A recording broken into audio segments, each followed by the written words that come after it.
Asyhadu Asyhadu an an la ilaha la ilaha illallah illallah wa asyhadu wa asyhadu anna anna Muhammadan Muhammadan Rasulullah.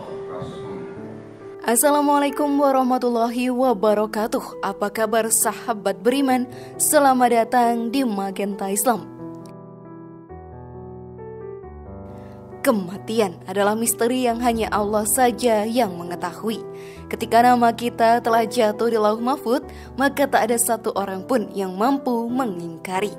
Kematian pun tak pernah dapat ditunda lagi. Setiap orang yang bernyawa pasti akan mati. Tapi tiada satu orang pun yang tahu akan kembali dalam kondisi yang terbaik atau dalam kondisi yang terburuk. Yang bisa kita lakukan sahabat beriman adalah melakukan yang terbaik di dunia ini. Jangan sampai bumi pun menolak kita ketika kematian telah tiba. Seperti kisah seseorang yang ditolak oleh bumi di masa Rasulullah dahulu. Lalu dosa apa yang ia tanggung sahabat beriman? Temukan jawabannya dengan menyimak video ini hingga akhir. Berikut Astagfirullah, kisah jenazah orang murtad yang dimuntahkan bumi, versi dari Magenta Islam.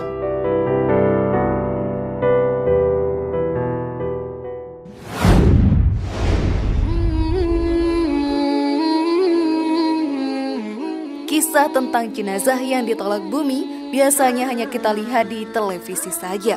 Namun dalam sejarah Islam, kejadian ini memang benar-benar pernah terjadi. Sebagaimana termaktub dalam hadis riwayat Imam Al-Bukhari dalam Sahihnya Kitab Al-Manaqib nomor 3614. Dan dosa menjadi murtad memang berat sahabat beriman. Langgar janji kita kepada Allah Ta'ala, maka ganjaran pedih yang akan kita rasakan. Bayangkan, jika bumi saja menolak jenazah kita, bagaimana dengan Allah Subhanahu wa Ta'ala? Sudah pasti menengok kita pun tak akan mau juga. Lalu bagaimana kisahnya sahabat beriman? Maka mari kita bahas lebih dalam. Namun sebelum lanjut, klik dulu tombol loncengnya supaya kita tetap bertebar syiar melalui channel ini. Mari berbagi pengetahuan dan ilmu yang bermanfaat. Amin ya robbal alamin.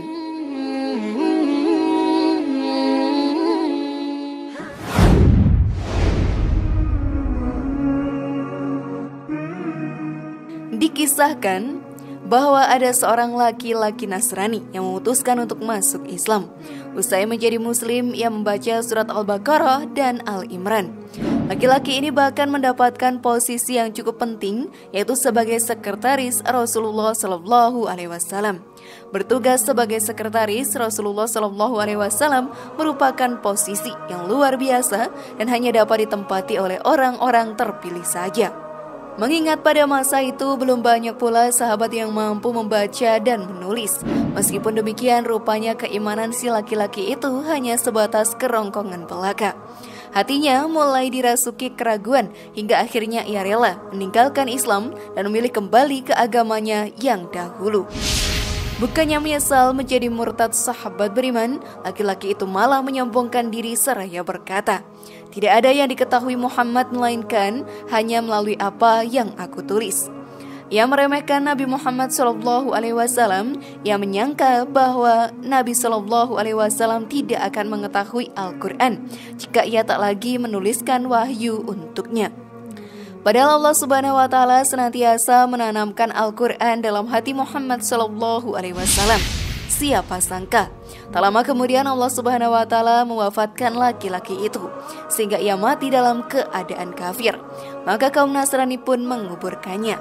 Saat mereka sudah pulang, bumi memuntahkan jenazah si laki-laki tersebut hingga ia terlantar di atas tanah. Keesokan harinya, kaum Nasrani itu berjalan melewati makam kawannya tersebut. Namun betapa kagetnya mereka ketika melihat jasad kawannya sudah keluar dari kuburnya. Mereka pun berkata, ini pasti ulah Muhammad dan sahabat-sahabatnya, karena teman kita ini berpaling dari agamanya. Mereka pasti telah membongkar kuburannya dan menelantarkannya. Maka kaum Nasrani itu menggali lubang kubur yang lebih dalam lagi dan kembali menguburkan jasad kawannya tersebut. Saat mereka pergi, jasad itu kembali dimuntahkan dan dilempar keluar oleh bumi. Seolah bumi tak sudi jasad pengkhianat itu berada di dalam perutnya. Maka keesokan paginya kaum Nasrani pun kembali mendatangi kuburan temannya tersebut. Namun ternyata sahabat beriman. Mereka kembali menemukan jasad kawannya yang berada di luar kubur.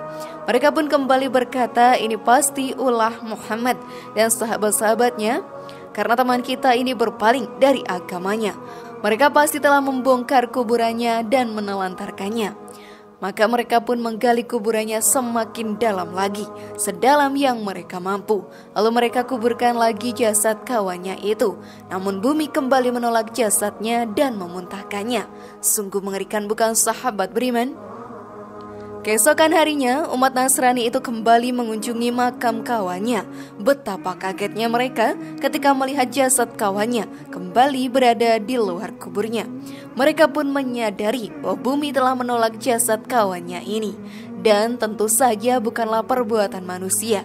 Akhirnya mereka pun meninggalkan dan mencampakkan jasad kawan mereka begitu saja. Pada akhirnya tiada satu orang pun yang akan peduli jika kita telah mati. Hanya amal yang akan menaungi dan menemani. Lantas sahabat beriman, sebenarnya bagaimana hukum menjadi orang yang murtad?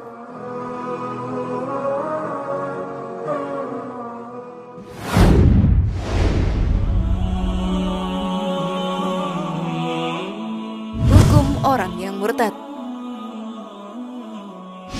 Setelah cerita panjang tadi, mungkin kita semakin bertanya-tanya, bagaimana hukum menjadi murtad itu sahabat beriman, dan golongan apa saja yang bisa dikatakan sebagai seorang yang murtad? Murtad atau meninggalkan keyakinan dan keimanan dari Allah Subhanahu wa Ta'ala mempunyai konsekuensi hukum dalam Islam. Sebagai salah satu imam mazhab, Imam Syafi'i menjabarkan tentang bagaimana hukum murtad dengan disandarkan kepada dalil-dalil yang ada. Dalam kitab Al-Um, Imam Syafi'i berkata, seseorang yang berpindah meninggalkan kesyirikan menuju keimanan, kemudian dia berpindah lagi dari keimanan menuju kesyirikan, maka jika orang itu adalah orang dewasa, baik laki-laki maupun perempuan, dia diminta untuk bertaubat. Maka jika orang itu adalah orang dewasa, baik laki-laki maupun perempuan, diminta bertaubat. Jika dia bertaubat, maka taubatnya itu diterima. Namun jika dia tidak bertaubat, maka dia harus dihukum mati. Allah Subhanahu wa Ta'ala berfirman dalam Al-Quran surat Al-Baqarah ayat 217 yang artinya, mereka tidak henti-hentinya memerangi kalian sampai mereka dapat mengembalikan kalian dari agama kalian kepada kekafiran. Seandainya mereka sanggup, siapa saja yang murtad di antara kalian dari agamanya, lalu dia mati dalam kekafiran, maka mereka itulah yang sia-sia amalannya di dunia dan di akhirat. Dan mereka itulah penghuni neraka, mereka kekal di dalamnya.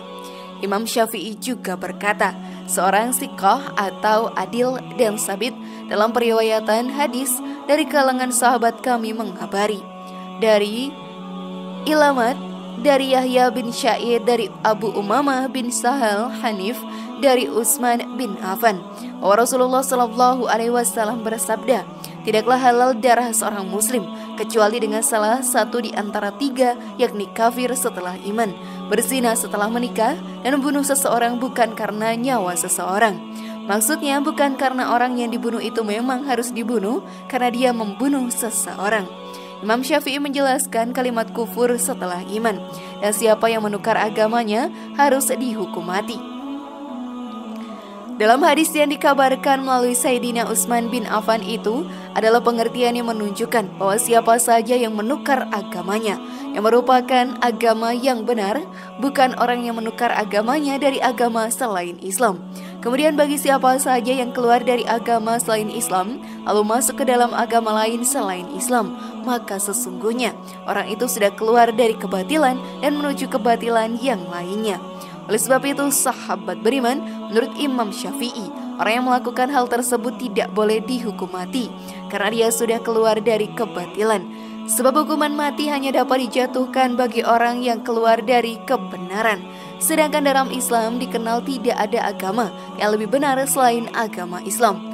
Hal ini pula telah disebutkan Allah dalam redaksinya di Al-Quran Surat Ali Imran ayat 19 yang berbunyi, sesungguhnya agama yang diridhoi di sisi Allah hanyalah Islam.